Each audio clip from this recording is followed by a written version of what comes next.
एक व्यक्ति को पेड़ से बांध करके और उसके सामने ही उसके पत्नी के साथ गैंग रेप किया जाता है। जब यह खबर सोशल मीडिया से लेकर अखबारों तक लोगों तक पहुंचती है तो फिर से लोगों का सरकार से एक ही सवाल होता है कि आखिरकार हम सुरक्षित कब होंगे।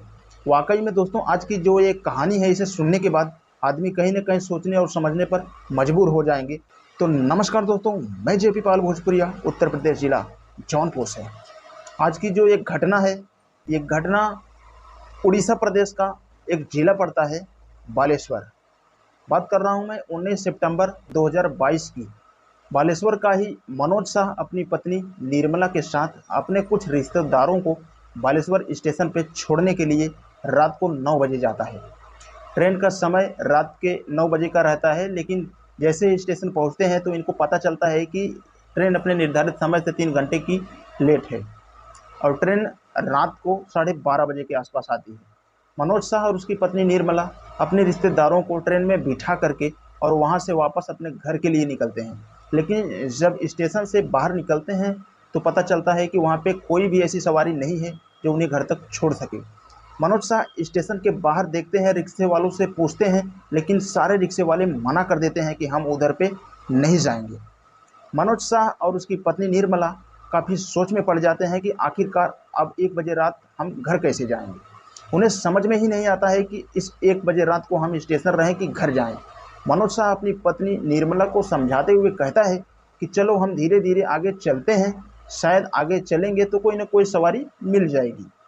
फिर वो दोनों बालेश्वर स्टेशन से आगे निकलना शुरू करते हैं, लेकिन धीरे धीरे वो पूरे शहर पार कर जाते हैं, लेकिन बदकिस्मती से उनको एक भी सवारी नहीं मिलती। लेकिन जब वो टाउन को पार करके और सुनसान रास्तों पे जाते हैं, रात को करीब 2 बज जाता है कि अचानक उनको 6 लोग आते हैं और उनको घेर लेते हैं। मनोज शाह जब उन लोगों को देखता है तो काफ़ी घबरा जाता है। वो 6 के 6 लोग मनोज शाह को धमकाने लगते हैं और उसे कहते हैं कि तुम्हारे पास जो भी सामान है वो हमें दे दो, वरना तुम्हारे लिए ठीक नहीं होगा। मनोज शाह और उसकी पत्नी निर्मला उन लोगों को देख करके इतना डर जाते हैं कि मनोज शाह के पास जो मोबाइल होता है वो 6 के 6 लोग मोबाइल भी छीन लेते हैं। उसके साथ में 10,000 रुपया रहता है, वो भी ले लेते हैं। लेकिन जैसे ही वो बदमाश वहाँ से वापस जाते हैं, फिर उन्हीं में से एक उनका साथी जब मनोज शाह की पत्नी निर्मला को देखता है तो वो देख करके दीवाना बन जाता है। फिर मनोज शाह की पत्नी निर्मला वाकई में बहुत सूरत थी। इस सूरती को देखने के बाद उसके दिमाग में शैतान बैठ जाता है और वो कहता है कि मुझे इसका मोबाइल और पैसा नहीं चाहिए, बल्कि मुझे इसकी पत्नी चाहिए। जब ये बातें कहता है तो बाकी के लोग जो 5 लोग होते हैं वो भी तैयार हो जाते हैं। उसके बाद में ये लोग मिल के उसके साथ में गैंगरेप करते हैं और उसके आदमी को एक पेड़ में बांध देते हैं। मनोज शाह जब अपनी पत्नी निर्मला को इस हालत में देखता है, वो काफ़ी चीखता है, चिल्लाता है और उनसे अपने पत्नी की भीख मांगता है। लेकिन वो लोग कुछ भी नहीं सुनते हैं और उसके बाद में उसको धमकाते ही रहते हैं। ये अपने दिमाग में इस तरह से शैतानियत को भर देते हैं कि वो अपनी हवस पूरी करने के लिए निर्मला के साथ बारी बारी से कई घंटों तक अपनी हवस को बुझाते हैं। जब मनोज चीखने और चिल्लाने लगता है तेज तेज, उसमें से एक लोग पिस्टल निकालता है और मनोज के कान के नीचे ले जाके सटा देता है। बोलता है कि अब तूने आवाज़ खोली तो मैं यहीं पे तुम्हें ख़त्म कर दूंगा।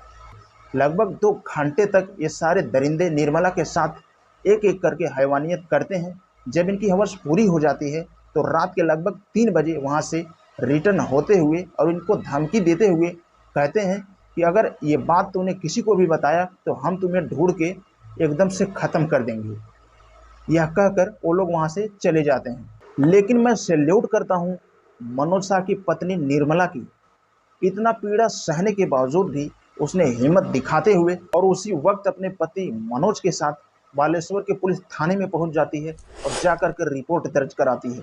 जब बालेश्वर के थाने में पहुंचती है और थाने के अधिकारी निर्मला को उसके पति मनोज शाह को इस हालत में देखते हैं, वो भी काफ़ी घबरा जाते हैं। जब पुलिस वाले से पूछताछ करते हैं तो ये दोनों पूरी कहानी पुलिस वाले के सामने सही सही बता देते हैं। इन दोनों के तहरीर पे पुलिस वाले उन 6 अज्ञात लोगों के विरोध में मुकदमा दर्ज कर लेते हैं और फिर पुलिस वाले निर्मला को मेडिकल के लिए भेज देते हैं। अगले दिन निर्मला के मेडिकल रिपोर्ट भी आ जाती है। उसे साफ पता चल जाता है कि साथ में गैंग रेप किया गया है।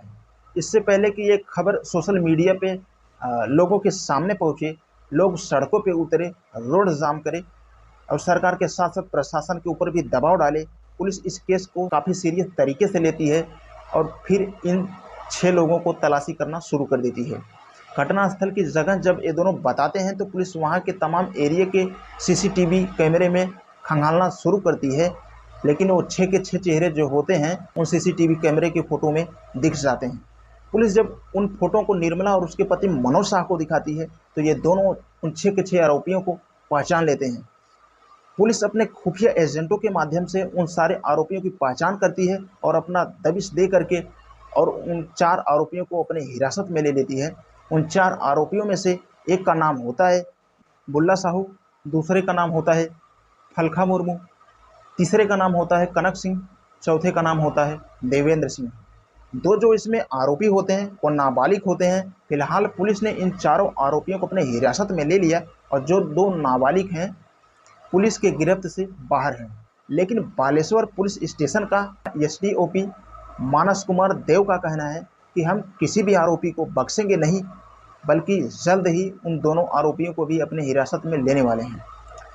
फिलहाल पुलिस ने इन 4 आरोपियों को हिरासत में लेकर के जेल भेज दिया है। मनोज शाह की पत्नी निर्मला की हालत अभी ठीक नहीं है, क्योंकि वो इन सदमों से इस कदर से डर चुकी है कि अभी उसका ट्रीटमेंट चल ही रहा है। देखना अभी ये है कि आखिरकार वो अभी इस सदमे से कब तक बाहर निकलती है। दोस्तों, ये कहानी आपको जागरूक करने के लिए है, ना कि किसी को ठेस पहुंचाने के लिए है। तो इस कहानी के बारे में आपका क्या राय है, आप कमेंट बॉक्स में अपनी राय ज़रूर दें। जाते जाते बस इतना कहना चाहूँगा, अगर आप हमारे चैनल का वीडियो पहली बार देख रहे हैं तो हमारे चैनल को सब्सक्राइब करके बेल का आइकन ऑल पे ज़रूर प्रेस करें, ताकि कोई भी वीडियो लेके आऊँ तो आप तक आसानी से पहुँच सके। तो आज के लिए बस इतना ही, मिलते हैं कल फिर एक नई क्राइम स्टोरी के साथ।